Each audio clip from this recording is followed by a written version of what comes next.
This is our league, and this is your league. Broadcasting from the 55-yard line in Japan to the shores of the Great White North and everywhere around the world on Gridiron America Radio and the Sports History Network.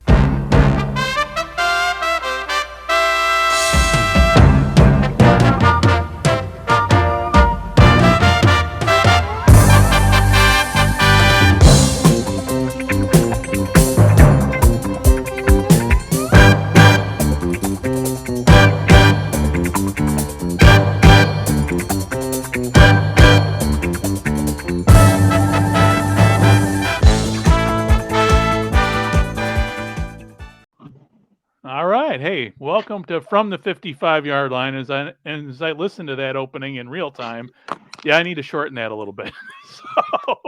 Hi everybody. It's been a long time since we've been online here. Hopefully we are streaming on Facebook right now. We were having some technical difficulties earlier, but hey, it's Fran, Dave, and I, and we are back. Fran, good to see you, my friend. This is your first time ever on camera, at least for this show. So how you doing? Nice to be on camera, and I like having virtual backgrounds.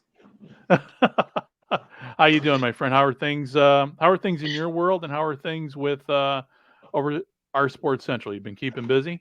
Things been good. I've been writing a lot, been covering all Carolina Courage games, Carolina FC games. It's been writing a weekly UFL column. I might do something on arena football next week. The good, the bad, and the ugly going on in that league. Yeah, there's a lot of ugly.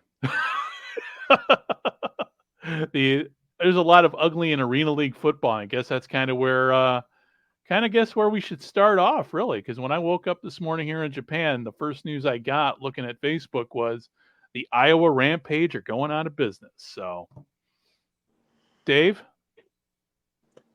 what say you? So they posted on, was it really a news release or it was a Facebook post? Well, I don't know. It's on the website because that's it's on the website. Okay. Yes, I did see that. That's that doesn't look too good for that team. Well, let me ask you this, because I'm so far removed from everything arena football wise, because I know I can watch it on YouTube and everything, but there's a huge time difference, and my mornings here, as the weather gets nicer and everything, I spend less time. I try to get out of the house earlier and earlier. Where is the AFL? Which week are we in? What's it looking like? I mean, you guys are following this stuff close. So where are we at with the AFL? Only in week one. So it's just, like I said, if they're trying to make a good first impression, they're not. I mean, this is almost as bad as the Alliance American Football, all the over-promising and under-delivering. We were supposed to have an awesome NFL Network game. We would have had their Orlando Albany game. People would have been glued right after the NFL draft, would have gotten a rating, but no NFL Network games. And was there any reasoning given? Well, the NFL isn't going to say much, but was there really any what was the scuttlebutt online? My understanding is the company that the AFL hired was having production issues. That's really, there's production issues. Anybody and everybody who can post something online has an opinion. Oh so there is a lot of information out there, but the game wasn't on. Period. That's the bottom line. So the games aren't on this week. Period. There was supposed to be a game playing on the NFL Network, and that got pulled. Honestly, you know what? I'll jump in there. Good. A Thursday night. I thought it was a poor idea having Thursday night games on NFL Network. The game right now is going on in Albany. There's about 1,000 people there. What was that going to do? Nothing. You could have a 77-71 greatest game of indoor/arena football in the history of that sport. And if you have 1,000 people sitting in a 15,000 seat arena, what are you going to hear tomorrow morning from Mike Florio? Crickets. What do you hear from Good Morning Football? They're gonna say something about it, and they're not going to talk about. They're not going to talk about the game. They're going to talk about, are you kidding me? There's 1,000 people there. So yeah, there's a lot of backlash from a lot of people with really cool nicknames online. But at the end of the day, Not Los Mysterio. these games not appearing on NFL Network is not the worst thing in the world. Right. Yeah. Yeah. Well, didn't the AFL? I mean, they're not doing YouTube like the IFL is, right? Or any of the other. They're doing streaming services. Yeah, they have their own streaming service. You go to their website. Okay. One of the Huddle, one of the companies that's investing. One of the companies that was part of the Arena Football League is doing the broadcasting. So you go to the league website, and all the games are available to watch. Well, the games this past weekend. But you got to look for the web. That's the problem here with, at least just from my opinion here. If you've got to go look for this product, you're already losing. Whereas if it's on YouTube, the LFA, the IFL, and other sports leagues are at least throwing their product out there where anybody and their mother can find it, including this little show. It's on the same platform. It just it boggles. I don't disagree, but that's what they wanted to do. So I mean, I think YouTube would have been 10 times better, but there's something had to do with something, obviously, with someone. Either they're investing if they're going to invest, they want the traffic. I guess. I mean, is the only thing I can think of. Fran? Well, being as cheap as possible. How many teams write press releases? How many teams have infrastructure? How many teams are actually doing something right? How hard is it to get college interns to work in that office and do stuff? I mean, skeleton staffs. You have that, but you have that going on in the IFL. Not every team. I mean, you're talking about minor league sports. Not writing a press release is ridiculous. I'm not arguing that point. But what I will say is look across all minor league sports. Majority of these teams are understaffed. Doing multiple jobs. I know that. A lot of my 4 or 5 different jobs for each team, but it's a passion project where they make money and they pay bills. But where's the money coming from? Where are the investors? Where are the corporate sponsors? Who has the money behind this great arena football setup? Just like any other minor league team, if it's the team's responsibility to get corporate sponsorships, not the league. The league has league. What league is doing a bang-up job of getting national sponsors? Well, I'm curious. What are the top sponsors for the National Women's Soccer League? Well, they have They have a very good TV deal with a bunch of networks, and WNBA with the Caitlin Clark thing. TV. I understand TV, but we're just talking about corporate sponsors. I mean, it's a tough road. Like I said, I'm not looking to defend the Arena Football League. I am not. But the same issues they're having, obviously not on the grand scale of this, are happening other places in minor league sports. It's the way a lot of this works. I mean, the National Arena League already had 2 teams drop out. Yep. Before the season even started. Well, but they wanted to be the Premier League and the above it all and the $1,000 a game where players are making more money. They're supposed to be more higher standards, and people are hanging on to the nostalgia. If I was Jim Foster, the league founder, I'd be embarrassed. I mean, he found this league, and someone just, arena football. Let's use this nostalgia, and they use the name, but they're not doing anything else with it. It's like when Brian Woods bought the USFL trademarks. He didn't know a damn thing about the league in the 1980s. He just bought it to elevate his career. It probably made him some money. He walked. I'm pretty sure he walked away with a pretty good check from Fox. Yeah, I was going to say he's the only person. He got more money than his FXFL disaster and his spring league disaster for unpaid debts and bills. And most likely he wasn't responsible for those. I'm not saying it's right.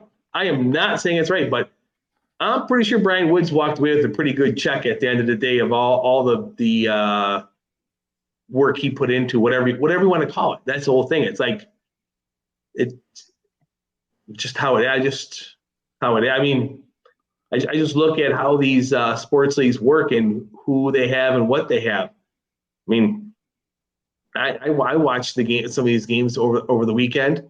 Who has great crowds? Well, the weather gets nice. People want to be outside. They don't want.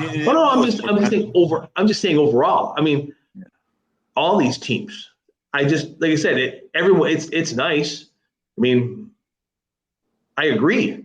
Like I say, I don't disagree with anything you're saying with the opportunity to go outside and enjoy the weather.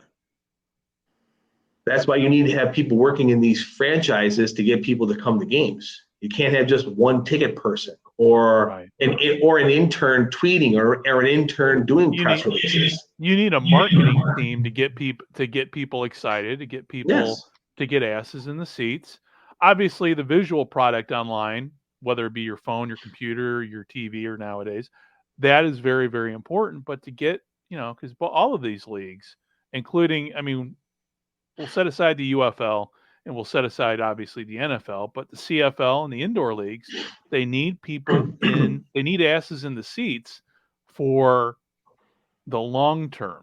I mean, other leagues, and with the UFL, obviously, we're going to talk about in a little bit, but the ticket sales are not as critical as they are for these other leagues, because without the fans in the seats, there's no. You got to generate a demand, and that's what the marketing. That's like you said. I mean, you need more than one person doing social media, and that's your marketing person. You need you need a 11-man team doing marketing work, and with social whether media, it's paid or unpaid. And with social media, you're basically catering to your audience. You're not bringing in new people. Right. And that's kind of, to me, I love the AFL way back when. One of the nice things I always talk about with the AFL is I've been to 3 AFL games back in the day when I think the popularity of the league had started to wane. But, went to 3 Chicago Rush games, they had great seats, had a great time, great product. Anybody who's been to an arena football game of any flavor knows it's a great product on the field. It's fun to watch. It was good. Prior to 2008, it was great. The first version, it was great. I was in New Orleans watching the Philadelphia Soul win the Arena Bowl in New Orleans. Then when they went bankrupt, the new version wasn't that good. And now we have this version, which is a cheaper version. So. Yeah, go ahead, Dave. I'm sorry. Oh, go ahead, Greg. No, go please. No, and you can't blame the players, because the players, going back to what Dave said, what we've always said is, the players always get shorted in all these minor leagues in terms of pay, amenities, treatment, so on and so forth. It's always the suits that ruin it for everybody. But with the Arena League, what's being said out there? Because again, I'm not following it over here. I'm following other things here, football wise, with the X League spring season starting tomorrow, which I'm hopefully, knock on wood, I'm going to a game tomorrow here. But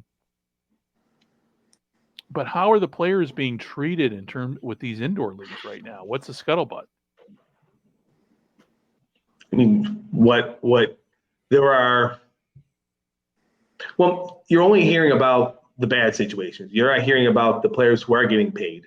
So there are, and this is where, and Fran, please jump in, but this is where I struggle with, because there's a lot of disgruntled people who have enough contacts in social media to get what they want out there. Okay. And I completely understand there are teams and situations that are not good. There's financial implications that are causing these franchises to either terminate, threaten it, but then you start getting information that is shared that I'm not sure the complete credibility of it. Because I was talking to someone earlier today about some of these situations, and is it an axe to grind, or is it if it's a true situation?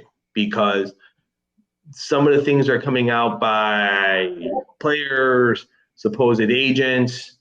Like, I'll give you a good example: the Iowa Rampage Twitter account. Now, this is the team Twitter account, the team, not a player, team. Right. Talking about players not getting paid and coaches and then this and that. Like, what the team, like, it's really tough. I'll be completely honest, how this is all. There's a lot of people who want to share information about arena football, but they're fans who decided to start doing a podcast, start whatever that is.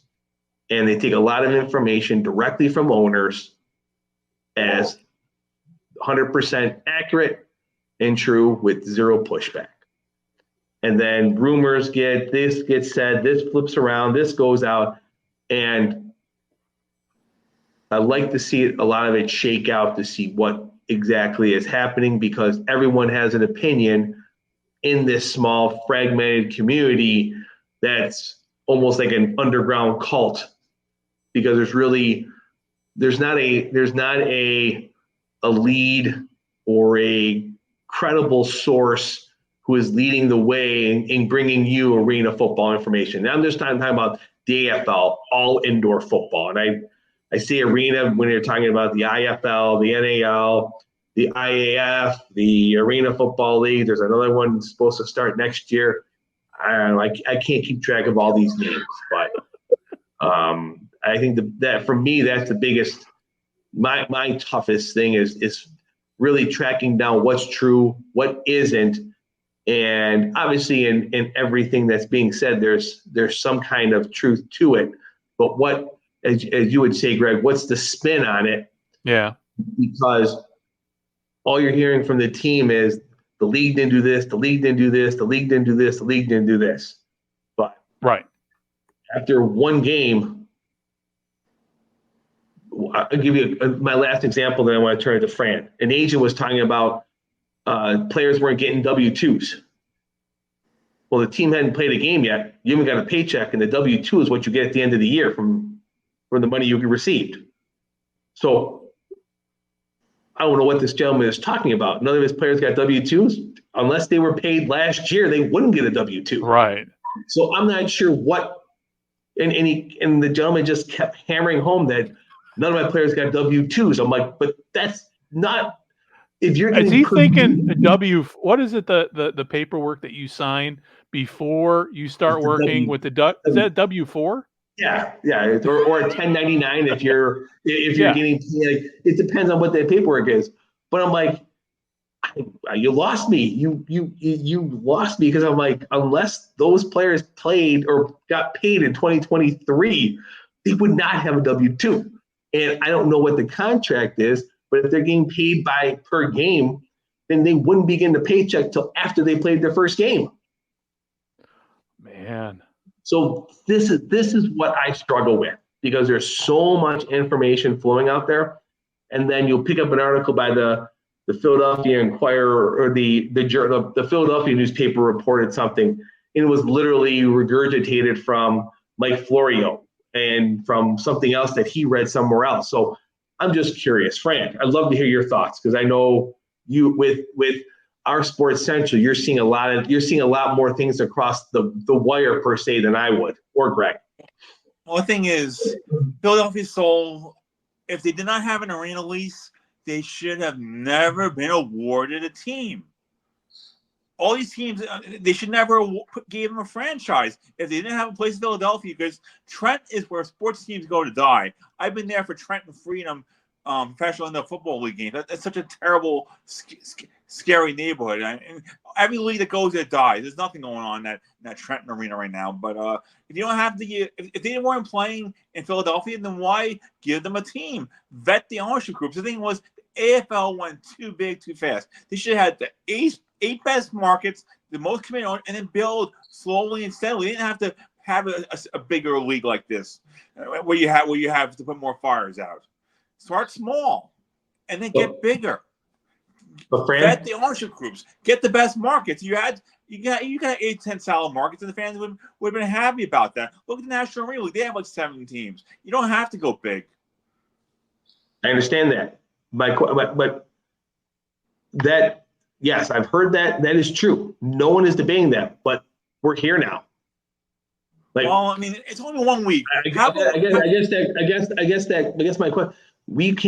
You can certainly, yes, I agree. They should have vetted, or I guess the other thing is when you brought in the CIF owners has had a bigger bond from them, so they could cover costs. So I guess that's my question is maybe they should have required maybe what they asked for, they were met upon. They should have asked for more or had more liquidity for these CIF owners who came in, who were running a smaller league, less travel. When they joined, hey, you need to have XYZ in a promissory note and have ramifications for dropping out after the first week of games. Well, it's only been 1 week. How about we just circle back to this in a month and see where the AFL is? People are going crazy after 1 week. Let's see what agree. Let's see how this all plays out. How many teams fold? How many games get canceled? We can't just judge it on 1 week. I'm not writing an article based on 1 week. I'll wait a couple of weeks and see where things settle out. Yeah. Listen, I'm not saying that this is going to be roses. It's going to be bumpy. Yeah. But you know what? Here's where I will my last thoughts on the Arena Football League itself. They get through it. Whatever number of teams, say 10 teams make it. 10. Those 10 teams make it, and those guys get paid $1,000 a game, and that money gets to them. That's a success. Because that shows to all these other leagues that they are woefully underpaying players. And that's the biggest thing is I guess I can't stress this enough in my conversation, $250 a game. Nothing during the week, $250 a week. You might get a win bonus of $25. Now teams have been known in the IFL to pay under the table to extra players. Well, why not put that above board? Well, this is minor league sports. When you're not here to. Oh, I'm saying pay your rent. If you have that, is it $1,000 cash? We're talking about some different ramifications that go beyond your $250 a week paycheck. And for all these guys that are playing, this is not, it's for the love of the game. It's for the love of the game. These guys work regular jobs. It's for $250 a week? Yeah, it is for the love of the game. Where the UFL is for moving up. They can actually take care of themselves with a year's salary in the UFL. In this league, you're not. Indoor leagues, you just play for the love of the game, playing because you love it, playing for, to be in front of your family and friends. You're not doing it to, elevate, because very few of those guys make it. Like Joe Powell, who played for the Carolina Cobras, National Arena League, signed with the Arlington Renegades this week. He played with them last year. Very few got diamonds in the rough, move up to other leagues, but it's just everybody. Yeah, everybody. The way indoor football has been sold in the last 25 years. Yeah, 25 years has been Kurt Warner. Kurt Warner has always been that shining example of what, being somebody coming out truly of the deep minor leagues. We're not talking, we're talking sandlot football. His story continues to this day. Now, as we're talking here, I'm looking at our comments and everything. So we got Max Camera Guy watching us on YouTube, and he made a couple points here. He goes, the AFL wanted to prove its prove its back and went too big, too fast. What do you guys think? I totally agree. I don't disagree.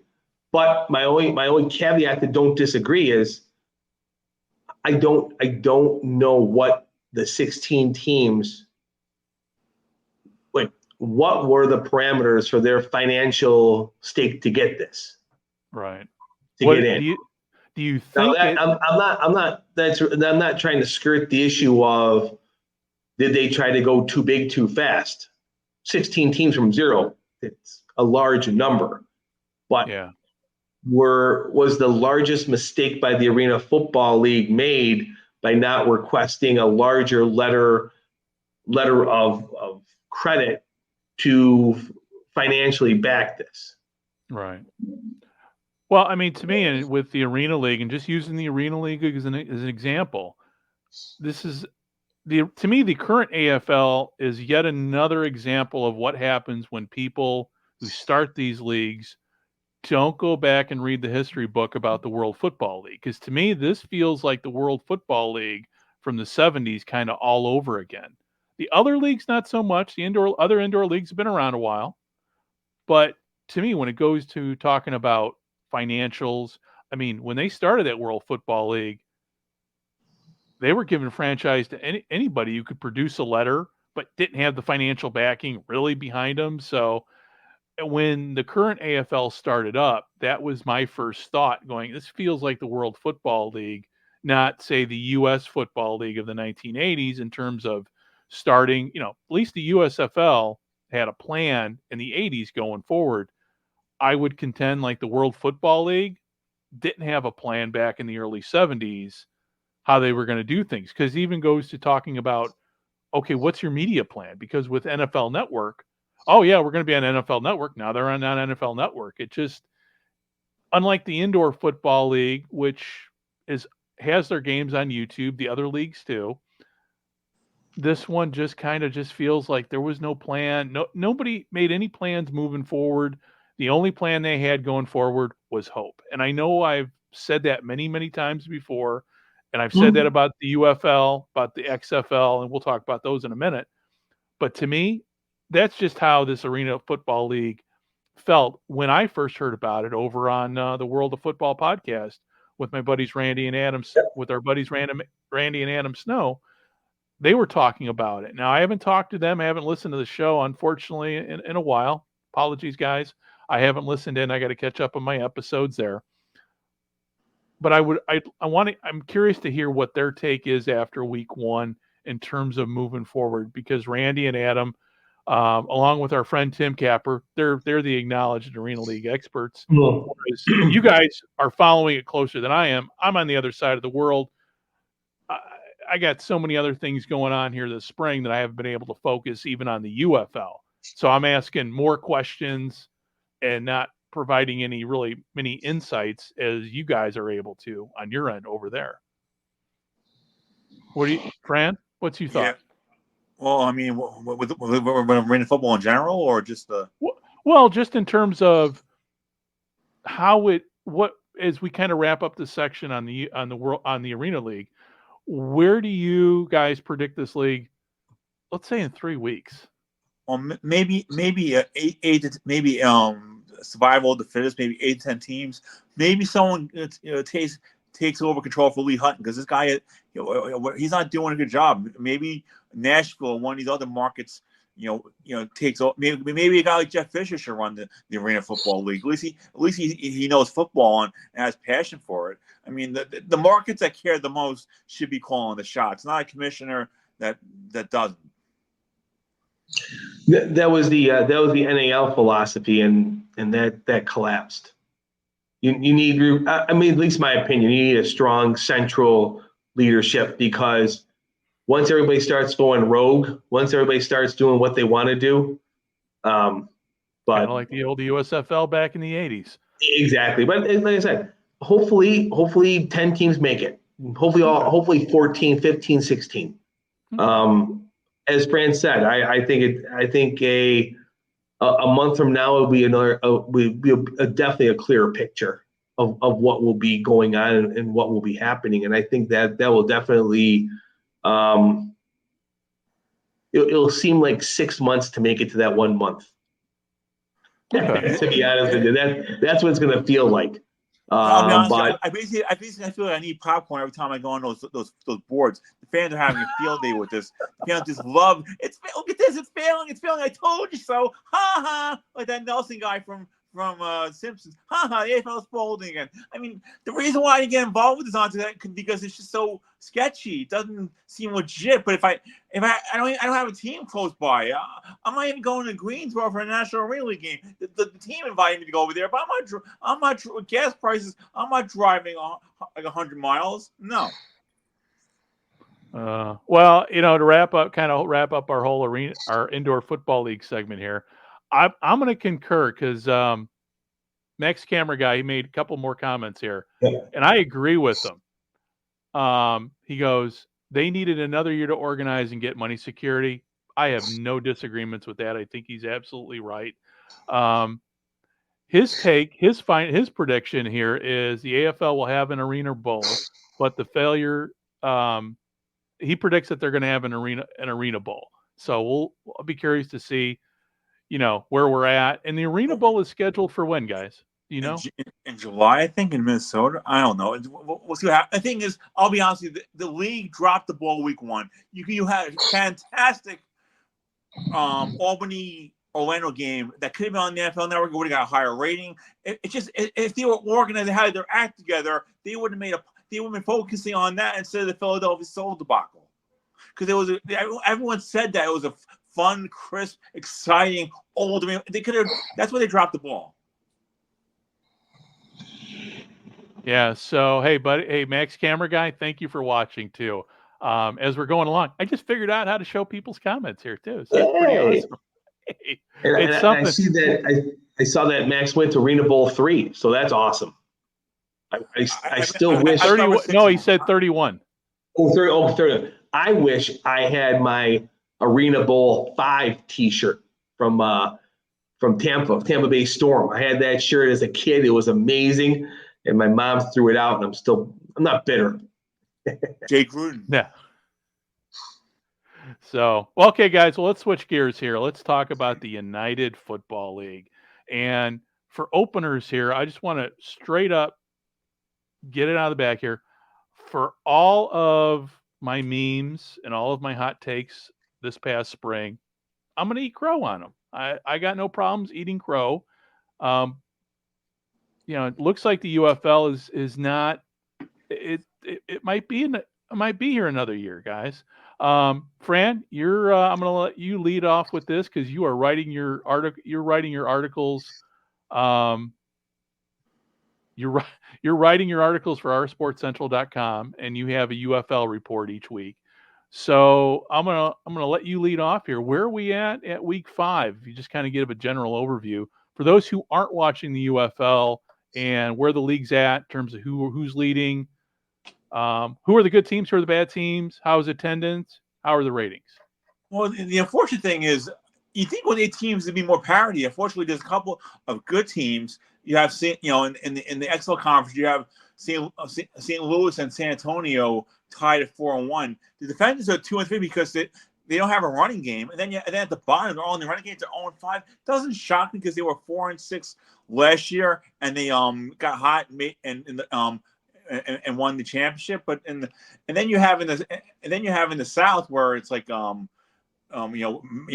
Birmingham running away with it. They're perfectly undefeated team. Then you have Michigan Panthers, which are an ugly team. They run the ball, play good defense. But then you have Memphis and Houston at 1-4. So you would think I'm surprised there's so many teams that are struggling. That's my take on the first half. What do you think, David?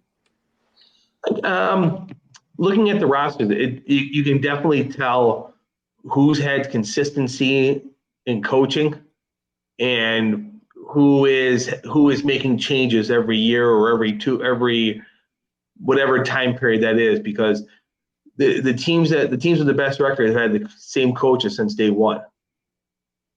I mean, they haven't changed philosophy. There's only so many UFL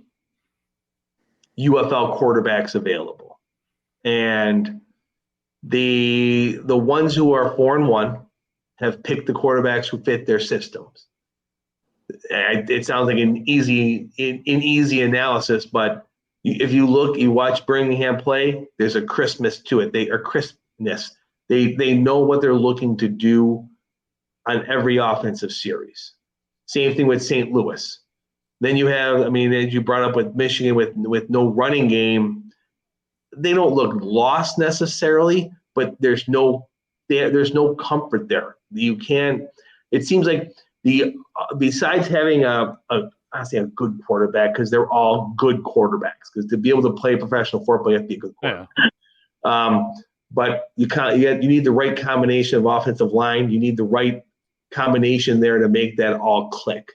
And it seems like from year 1 to year 2 to year 3, it doesn't seem like there's much in the actual way of changing of play that's going to really diversify or change a team. It seems like you know what you're going to get, and you got to stop it. The trick play, like I said, I thought I'd see, at least for this year, I thought I'd see a lot more different styles of play. It seems like everyone's got the same base and then run off of that base. So that's just myself. It feels like they're all going to a hub, practicing together, and then who is making the better plays? Who's got better execution each week? Well, Dave, do you think Adrian Martinez would be a good quarterback in the CFL, or does he not have the accuracy to make it in that league? I would question, and Greg, I want to hear Greg's thoughts too. I don't think he has the arm strength to make the throws that are necessary in the difference in the CFL game than the NFL game. The field's wider. You need to have it's just a different quarterbacking, and I'm not sure. Maybe I was too hasty in saying his arm strength. I don't know. I think he's played too long in the NFL to be able to make a transition in an easy way that would not frustrate him. Because that team gets hurt all the time too. Yeah, you're going to take a lot of shots in the CFL. That's just yeah. The CFL game is completely different. I know Oz Davis over at the Rouge, White, and Blue podcast. Him and I have talked about this on his show. Him and I have talked about it personally. But to me, when it comes to the CFL to me is like another sport. It's like your difference between Australian rules football and, say, Irish Gaelic football. Concept's the same, but you need skill sets are different. And I always say Kyler Murray, piss poor NFL quarterback, but he would be great in the CFL because he's a dual threat. And that's just kind of my take on, because again, I haven't watched any of the UFL games, so it's hard for me to. That's why I'm leaving it to you guys being the experts on this one, because I haven't been able to watch really any UFL games without having to jump through hoops, VPN, trying to find the games, so on and so forth. And plus, I'm cut out with half the games because I don't have access to Fox. So on that, kick it back to you. What do you think? What do you think, Fran? Is there anybody have a chance to make a run here, or are the playoffs pretty much set in your eyes? Well, if DC loses San Antonio this week, they're done, because San Antonio will be 5-1 and they get the tiebreaker with winning them head to head. So the problem is, by end of the season, these teams may lock up playoff spots. The games might be completely meaningless. So the league wants St. Louis in the UFL championship. If that happens, they may have over 60,000 people there in that dome. That's what they want. And the thing is, they might get it. The thing is, San Antonio doesn't surprise me because Wade Phillips is a better coach than Hines Ward. San Antonio did not.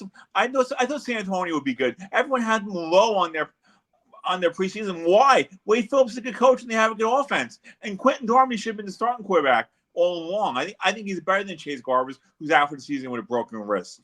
So I'm rooting for Wade Phillips to make it to the championship, because I know Dave and Fran might have been a little bit ahead of your time, but I know Dave and I were big Bum Phillips fans back when we were kids. So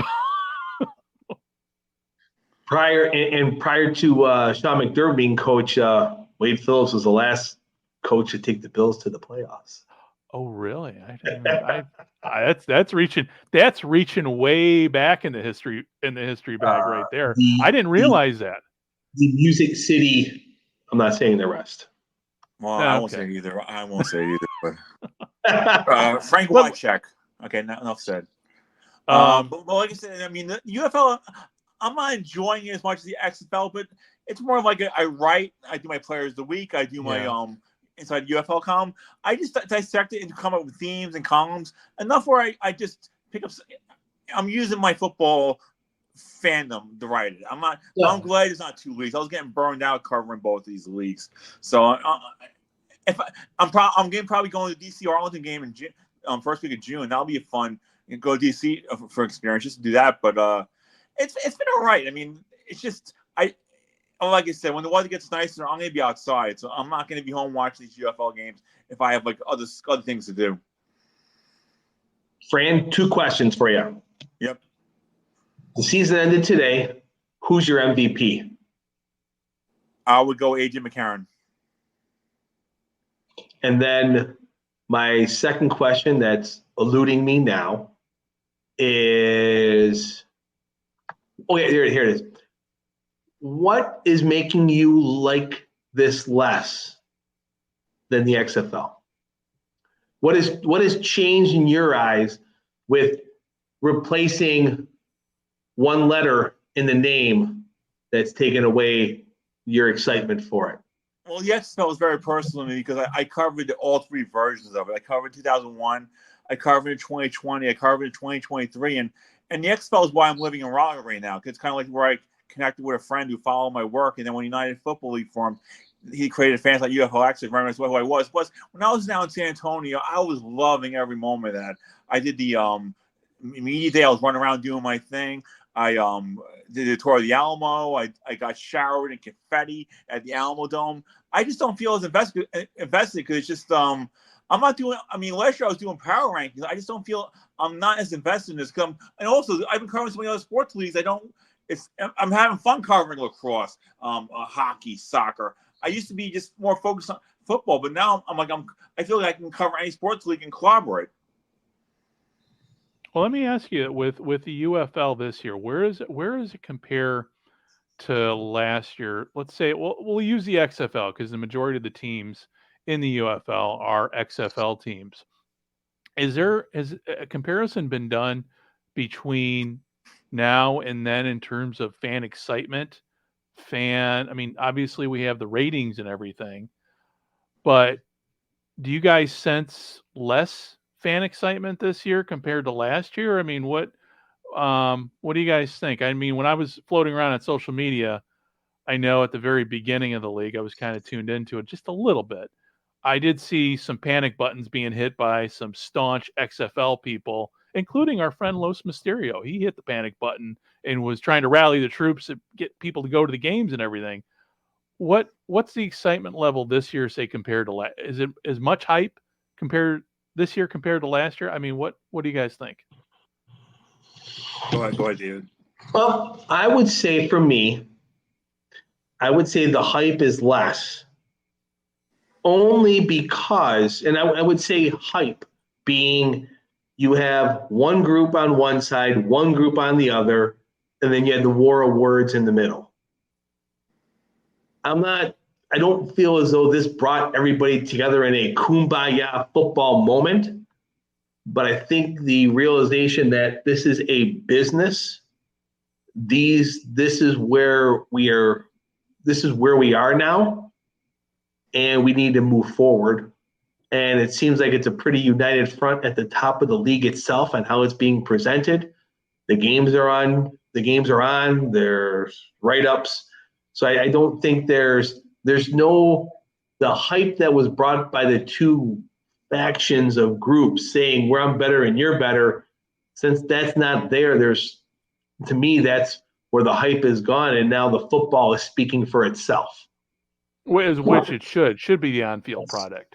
Obviously, the most exploring issue is the attendance figures. Everyone's going crazy about the attendance. But the thing is, Paul Reitz made a great comment on another podcast saying that the USFL undervalued their product. They had such cheap tickets and give them like $10 tickets, or all they cared about was TV, to look good on TV. But they undervalue it, and some of these fans of markets, now they're charging more, and now they don't want to pay that amount. They undervalue their product, making it very cheap to go to these games. That's what the USFL screwed up.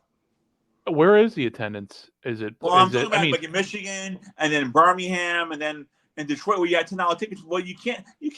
How can you afford to make money if you only charge $10 tickets? I mean, you gotta have more expensive tickets to get in the market value.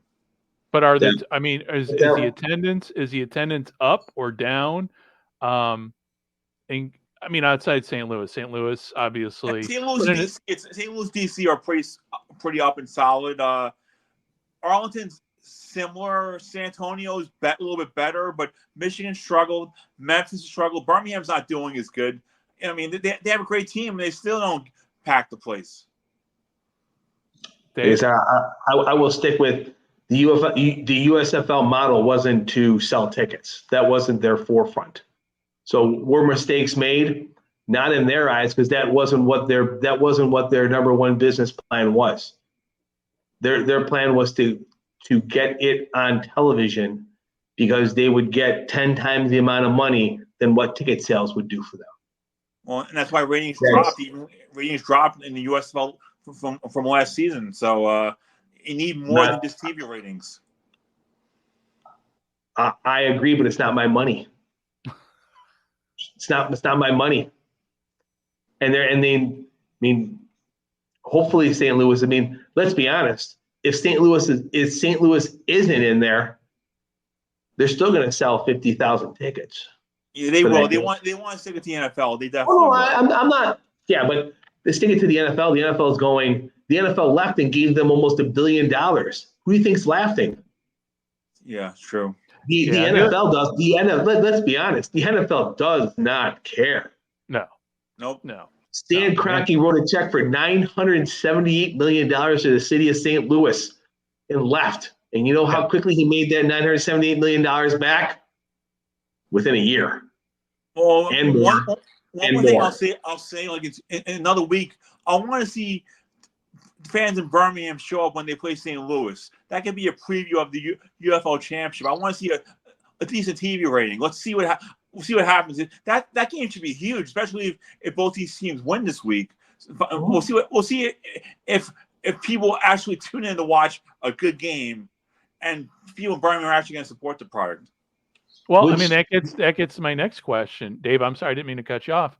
When it comes to the TV ratings, are the TV ratings up, down? Are they remaining steady? Or where is the TV product at compared to even say from week 1 to now? Dave? It's been steady. It hasn't dipped that much. I mean, because there's more over the network games. There's not as many cable games, and there's no FS1 or USA, and there's no FX. So, right. Yep. And that's where they're going to make their money, by being on these network games every single week. I gauge it by watching to see and write down who the advertisers are. If there's a new advertiser, that's a new check. If there is something going like that, that's how I gauge all these games on television. Is they're getting not necessarily prime time, but 7 o'clock. I guess you can call that rolling into prime time. But they're also doing prime time football Sunday afternoons, Saturday night. Like they're doing what I think is the correct way to build and grow this. Yeah, they got rid of those useless Thursday night games. Much like Dave, you and I talked about the same thing last year. We were saying. Talking about, okay, how do you improve? How do you get people to tune in? And what they're doing, clearly they listened to our podcast back, listen to our advice last year by doing what they're doing now. But with that said, I mean, obviously we know that the league is going to make it through the end of the year, and they're building the foundation for following years, do you see, I mean, hopefully if the game's in St. Louis, the championship game's in St. Louis and the Battlehawks are in the championship game, it's going to be, I got a feeling that the UFL championship game is going to be like an event as the first USFL championship back in '83 at Mile High Stadium. Mm-hmm. That's kind of I'm kind of hoping I'm hoping I'm right. Do you think I might be on to think that might be a correct analogy when it comes to where the UFL is headed, at least in the short term? Dave or even Fran, you guys, what do you guys think? Fran, what do you think? Well, I think, if St. Louis gets in the championship, it's going to be like the biggest party ever for St. Louis. It could be, I mean, it could be more important to them than the NFL championship, the Super Bowl they won. It could be that important to them. But the thing is, it's long and steady wins the race. I mean, the thing is, people may think they're going to make knee-jerk decisions, but they need a year of marketing, selling tickets. It was a rush job. They put the schedule out so late. I mean, thanks to that, we had 2 regional games. They took it was more of like getting everything organized, getting things taken care of, and it took forever to get things straightened out. And it seemed like they had to be too even Steven. I mean, I think the Houston Roughnecks fans got a raw deal. They should have been able to keep Wade Phillips. I mean, if you had 7 5 XFL teams, and so be it. But I mean, why should they get the short end of the stick of the Gambling franchise and never even played a game in that market? Did Wade Phillips want to coach in Houston this year? Good point. That's a good point. We don't know. And that's the thing is, like, I'm not trying to be a wise guy. I'm just curious. I mean, if I was Wade Phillips, just the legacy of his father coaching in Houston, I would want to do it. But that's a whole, that you're looking at 50 years ago of comparisons. But I just don't know. I mean, he might not have wanted to. But like I said, I think one of the questions, like Max brought up in the chat there on YouTube, interesting thing about the starting of the season and how the XFL and the USFL differed, and if that's something that they should look at in going forward.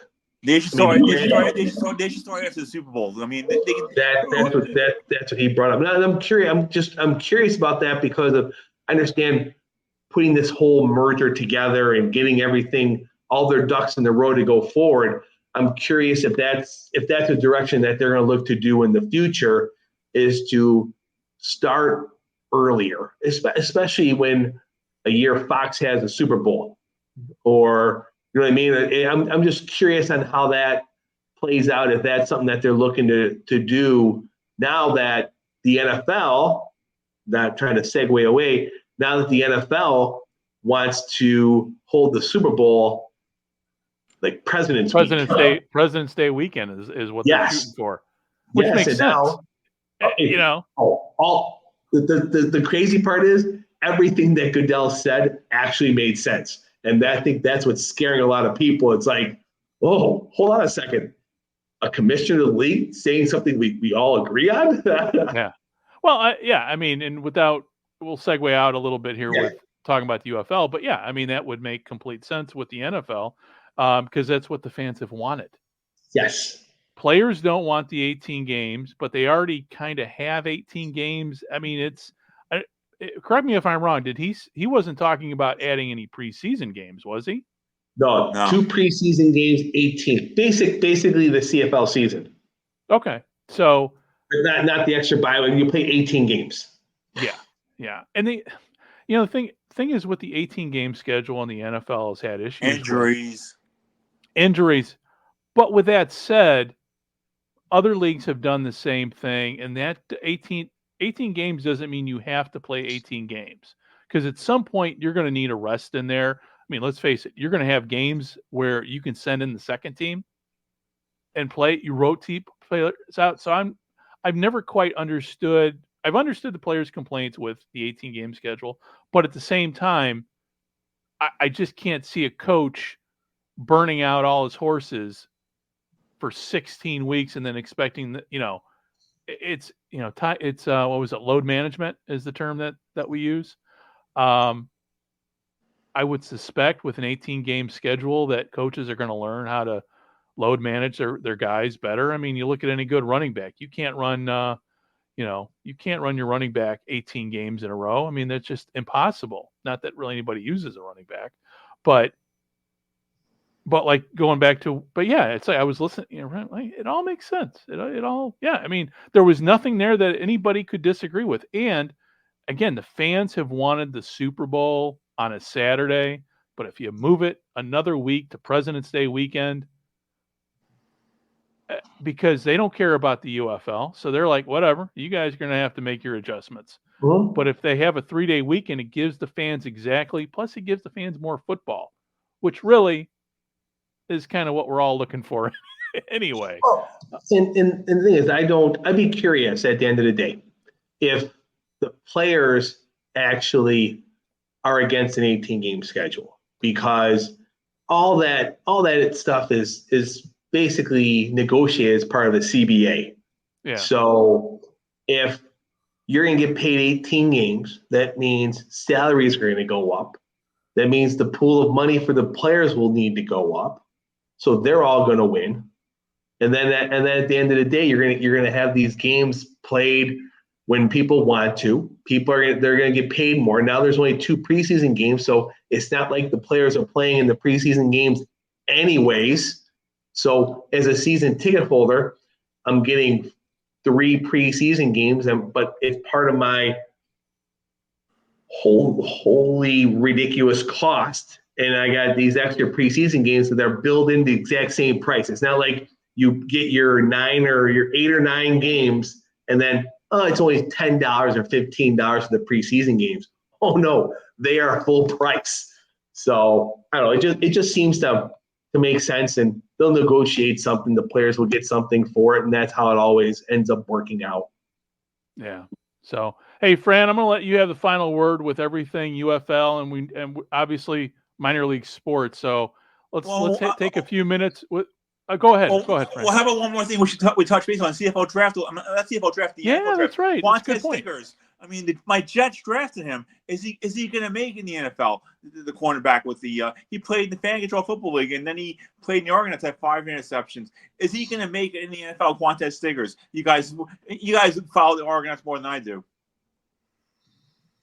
I think he's a really good shot. He's got the right size. He kind of fell through the holes of not getting drafted because he didn't play in college. But that's a whole different issue. But I think he has Greg, please correct me. I think he has a legit shot of making the Jets. Maybe special teams his first year, but I can see him getting some like nickel and dime package and getting some play, but I think he could stick. Yeah, and if Aaron Rodgers stays healthy for more than, 3 minutes, it's just another weapon that, the Jets, it's just another tool in the arsenal. So I would say he's got a shot. And I feel your pain being a Jets fan too with drafts, because I was just before the NFL draft in Chicago, when the NFL draft came to Chicago, I'm kind of segueing here, going on a little tangent, but I'll explain what I mean. When the NFL draft was in Chicago, one of the sportscasters that I always watch is from New Jersey and grew up a Jets fan. So he did the whole, made fun of Jets fans in terms of just their reaction to the draft. Every draft, the Jets fans are always the most entertaining because, I'm a Cardinals fan, so I have no expectations for my team when it comes to drafting other than it's going to go poorly. But in New York, there's always hope. So, Fran, with the draft this year with the Jets, how do you think they did? I like the Florida State quarterback they got in the 5th round because if he wasn't hurt, he would have been hard. I like the Jets draft. I'm glad they won one offensive lineman from Penn State to protect Aaron Rodgers, and then they got and then they got a wide receiver in the 3rd round, another weapon for him to throw around. But the Jets, I like the draft they did. I like the picks they made. They wheeled and dealed a little bit. They wheeled and dealed with the Vikings, got a couple more picks. So I mean, the Jets, Mel Kiper gave him a B. I'll agree with that. And Dave, how'd your Bills do? I thought they did. I thought they did exactly what they needed to. They needed to replace stars who they lost, some who are aging out, and they built depth. They built depth through the draft. So I think at the end of the day, I think the receiver from Florida State is Keon Coleman. I think if you haven't seen if you haven't seen his interview when he got introduced to the Bills, it is worth a watch because it was a chuckle. It was hilarious.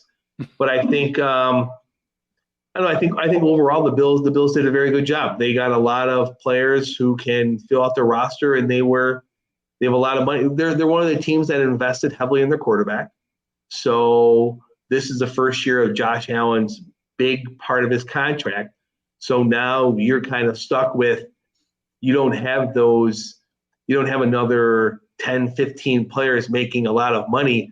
You have a few players, and then you need to fill in with depth and quality and get extra.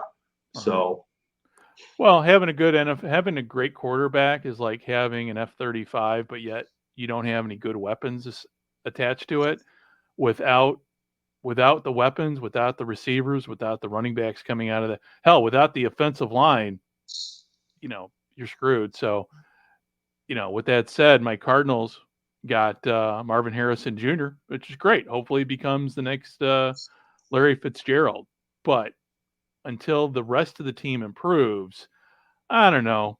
I'm just kind of like, we'll see. We'll see what happens with the Cardinals. I'm really not that hopeful this year. But, on the flip side is, hey, I'm also a Bears fan, and the Bears have Caleb Williams. Though I still say, I posted a meme there, and you guys probably saw it on my personal Facebook page, that, he is the next Mitch Trubisky, because Bears fans have been down this road with high-quality draft picks who are at quarterback, haven't panned out. So the last one that really panned out was Jim McMahon, and that was for but a fleeting moment. I do like the receiver. Was it Roman? You guys picked up in the first round. I like him. I can honestly say that the Bears could not have played that any better than they did. I really do. I thought they had of all the teams, I thought they one of the best first rounds of anybody. Yeah. Well, they didn't have any picks after that, if I remember correctly. But it's funny. Let's see. Let me post this here. Packers. Yeah. Which is true. Hell, even Mongo ended up with the Packers. So, but just real quickly on the Bears they've got a lot of issues going into this season, because it may or may not be their coach. If the team does poorly starting out of the gate, and if they have a losing season, their coach is gone. They've got stadium issues, which I don't know how close you guys are following, but the city's not gonna. The city wants the new stadium, but there's just so much public money involved. I don't see it happening. Now, the Bears, with the amount of money they're putting up front, they could pretty much build their own stadium. They're already talking about putting in billions of dollars of their own money. But, this has been the stadium issue in Chicago has been one that's been around since I was a little kid, because they've played in the same stadium, Soldier Field, even after it was rebuilt for going over 50 years. And prior to that, they were playing Wrigley Field. So the Bears have a lot of issues both on and off the field. So, Fran, let's talk about our Sports Central and your coverage there. I mean, we've talked football today, but what else is going on real quickly in the minor leagues? Anything of note, people, Oh, we lost him. Oh, his iPhone heated up. That's what he said. So, hey, Fran, no worries. No worries there. This was Fran's first live stream with us, and unfortunately had some technical issues with the webcam, so he was using his phone. And the iPhone heated up, which I definitely can understand. Dave, I'm sure you can too. So, hey, so real quickly before we wrap everything up here, let's talk about future shows here. We've got the CFL season starting here, in about a month. So in the next couple weeks, I'm very hopeful to have some of our CFL podcast friends, particularly the guys from the Third Down Gamble podcast, to come on. Last year, I did a show with them to kind of review the season, to actually preview the season and see what's coming up with Don, and hopefully we'll maybe not only the Third Down Gamble guys, but also hopefully bring in some of the other podcasters from some of the other teams, including Superfan Mike over at the Turf District podcast, and hopefully maybe somebody, people over on the East Coast, on the eastern side of Japan, eastern side of Canada, my apologies, to talk some CFL. It just seems like the CFL podcasts are heavily on the western side of the western provinces for some reason. Well, it's funny. It's been a while since I've kind of delved into CFL podcast land for a lot of reasons. It's just, it's weird because being retired now, I'm more busy, because back when the pandemic hit, obviously there was all of us had a lot of downtime. We were at home. So I dove into all the CFL podcasts that were out there as I was writing. But now that I'm finding I'm retired and life's been kind of busier. I mean, it's really weird to say it. Sometimes I feel like I'm more busy now.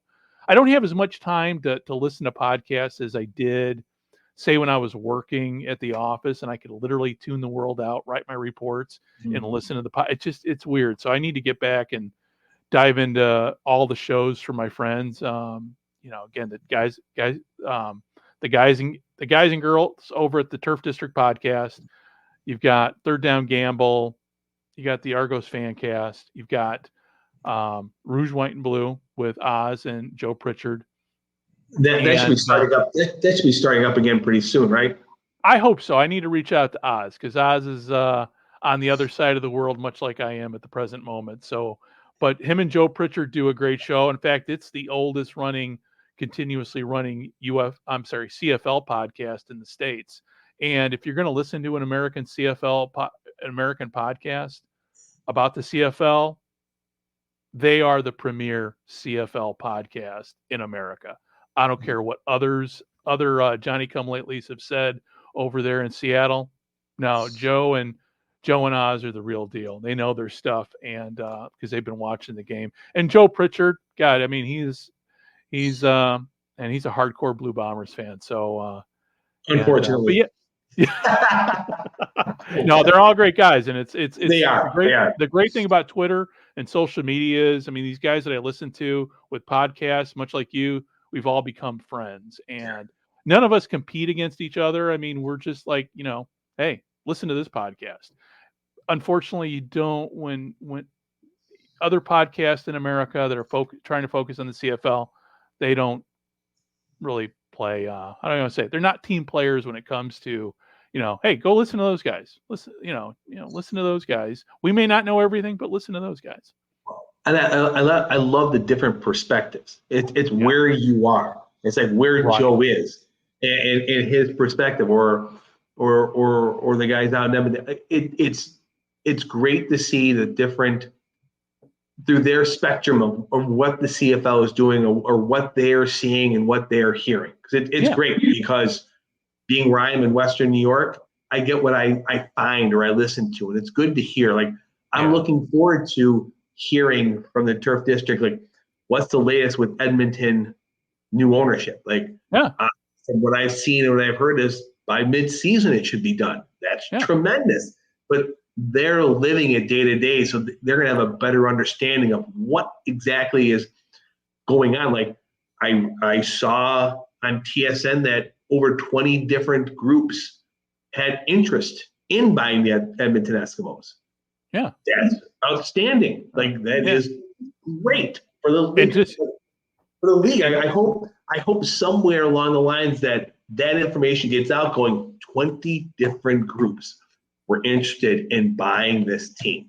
That says a lot to what people, I mean, the CFL, I think the market value on the CFL is going up because people see, but the problem with the CFL is we kind of been here before, with its fortunes going up and down. So we are on an upswing with ownership, not only things things are looking positive in Edmonton, but you got obviously things are looking great in BC. Things are looking good in Montreal. Even things are kind of looking good in Montreal. In Toronto, but they just need to get more asses in the seats because they can get it. Which they did, which is it's good to see. They did overall, so that's good to see. Right. But I'm talking, I mean, to me, I'm just thinking you pack that place because, first off, Toronto is never going to get an NFL team. But hey, support the team you have because there was a time when the Toronto Argonauts did better than NFL teams when it comes to attendance, when it came to excitement, when it came to fan interest. So hopefully that the Magic in Toronto, again, that's where we always talk about they need to bring in the younger fans and everything. So hopefully, we're starting to see, hopefully we'll see a trend where you get more younger fans and more fan excitement. And, people, I mean, I've read on social media, people talk, expansion, like the whole St. Louis joining the CFL thing. Oh, that ain't going to happen. CFL's the best interest. The best bet for CFL expansion is staying in Canada. Don't come to the States. Grow the game at home because that is the most important thing when it comes to CFL football. You got to grow that game at home. Otherwise, why expand?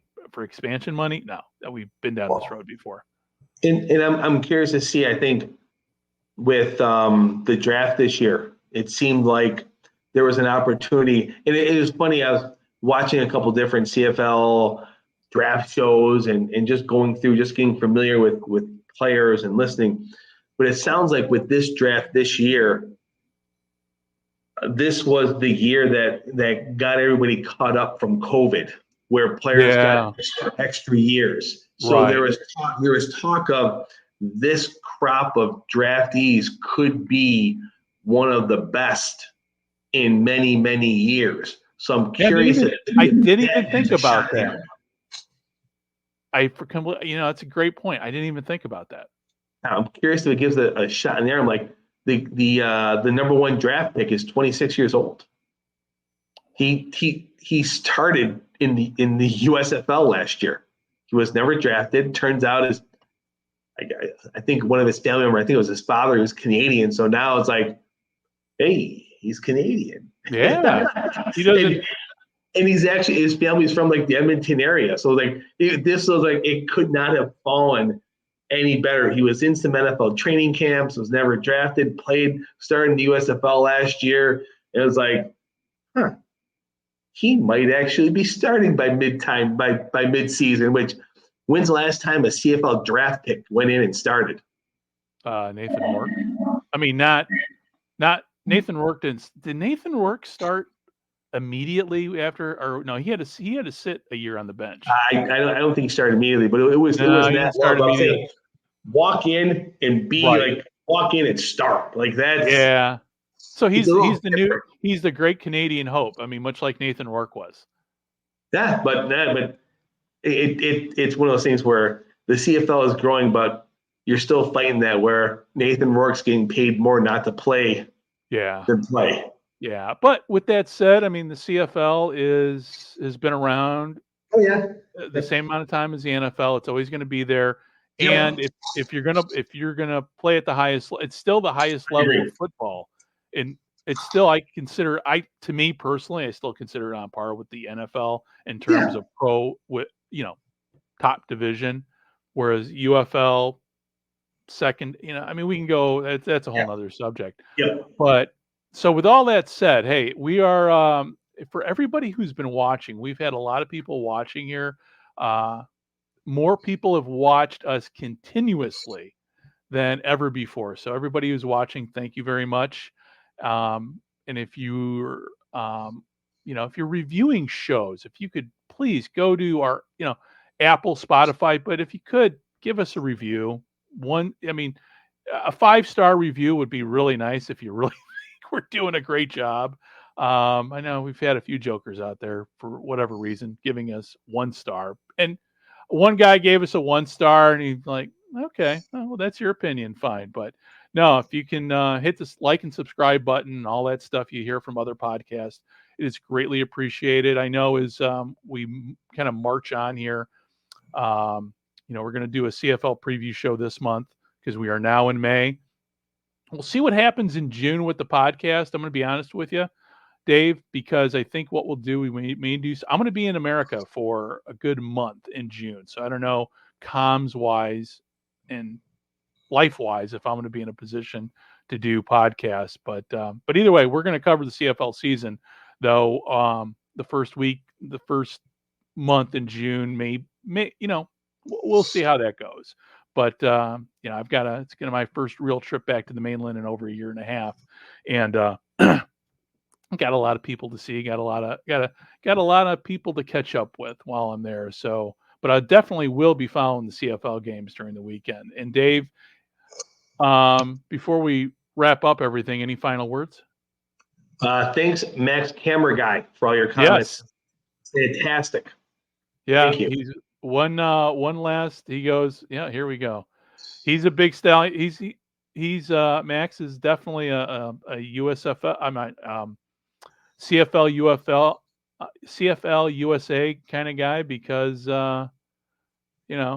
he's much like me. He's a Baltimore Stallions fan at heart. So, and so with all that said, hey, thank you very much for everybody for tuning in, and we will be seeing you here on Facebook, on YouTube, on Twitter, and the podcast will be coming out here later tonight after the audio portion of it will drop while everybody there in North America is probably sleeping. So with all that said, hey, thank you very much for tuning in, and we will be seeing and talking to you very, very soon. Bye-bye.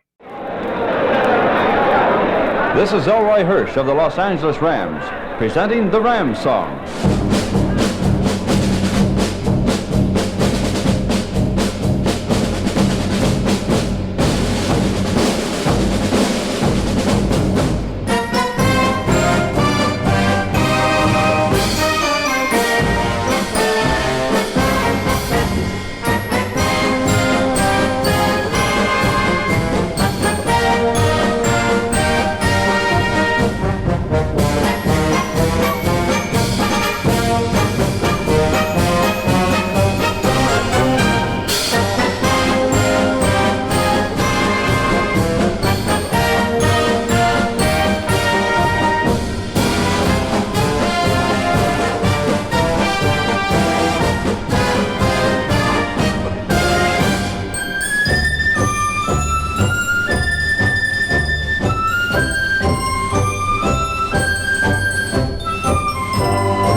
This podcast is part of the Sports History Network, your headquarters for the yesteryear of your favorite sport. You can learn more at sportshistorynetwork.com.